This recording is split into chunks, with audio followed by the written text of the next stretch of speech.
পরকীয়ার টানে পালিয়ে যাওয়া স্ত্রীকে ফিরে পেতে বিষ পান করে স্বামী, পরে পুলিশ গিয়ে ওই যুবককে উদ্ধার করে থানায় নিয়ে যায়। ঘটনা বৃহস্পতিবার সকালে রাজধানীর জগন্নাথ বাড়ি সংলগ্ন এলাকায়।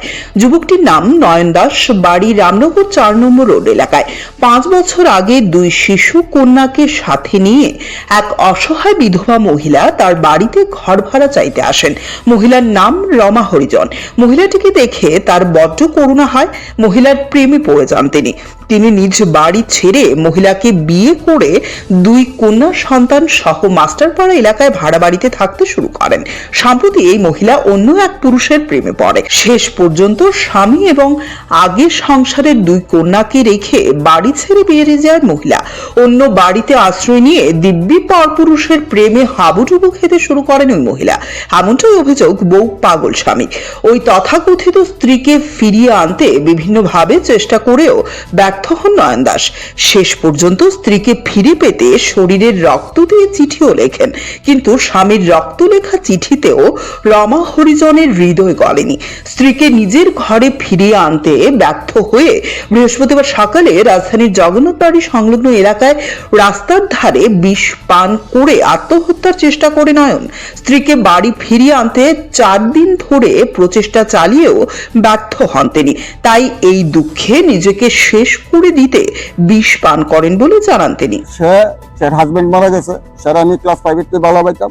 তারপরে সে বিয়ে হয়েছে, তারপরে সে বিয়ের পরে সে হাজবেন্ড মারা গেছে। তারপরে মারা যাওয়ার পরে সে রামনগর 4 নম্বর দিকে ভাড়া খুঁজতে আমার বাড়িতে এসেছে। আমি হেরে দেখতেছি আমার মন গলিয়া গেছে।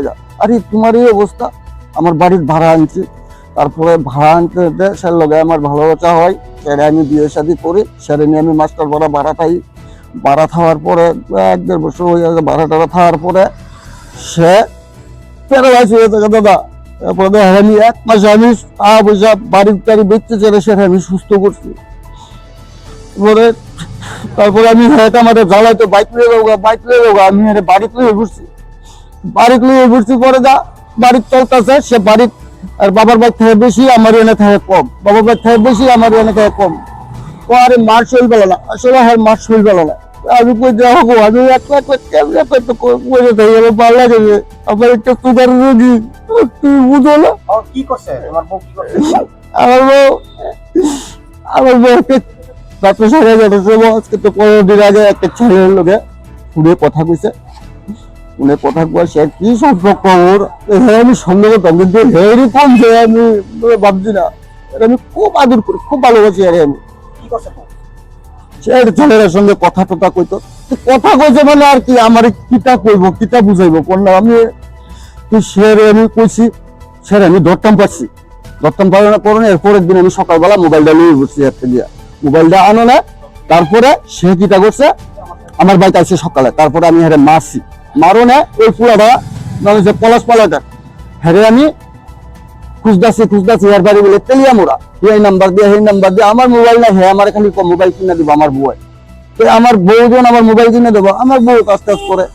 তারপরে আমারে কইতাছে কথা হেরে আমি আনছি। আমি এই কাহিনী এটা না ভাই, আমি কিচ্ছু না ভাই, তোমার খালি খুঁজতে বললো তো হিদা। আমি কি তুই কেমন বেমারি না করলি?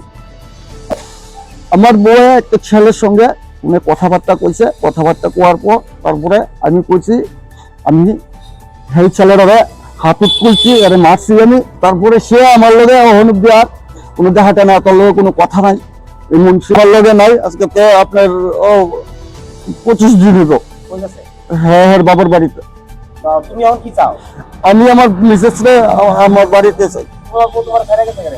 আমার বউ আমার ছাড়া দিয়ে গেছে, এটাও আমি করতে পারতাম না। যে আপনার এই যে মিসআন্ডারস্ট্যান্ডিংটা হ্যাঁ, যে ফোনে যে কথা কইছে রাত্রে 11:30 সময় একটা ছেলের সঙ্গে, পলাশ পালাটার ছেলেটার নাম, এর বাড়ি নাকি তেলিয়ামুড়া, কিন্তু আমার জানা মতো এর বাড়ি যে কমলপুর।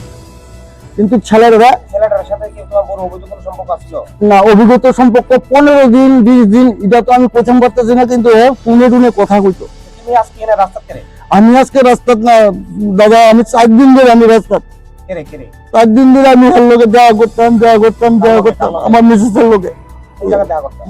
যে লোকে আমার যে ফোন করে বিভিন্ন নাম্বার দিয়ে একটু দেখা করে না, তোমার লোকে দূরে কথা কইতে পারি।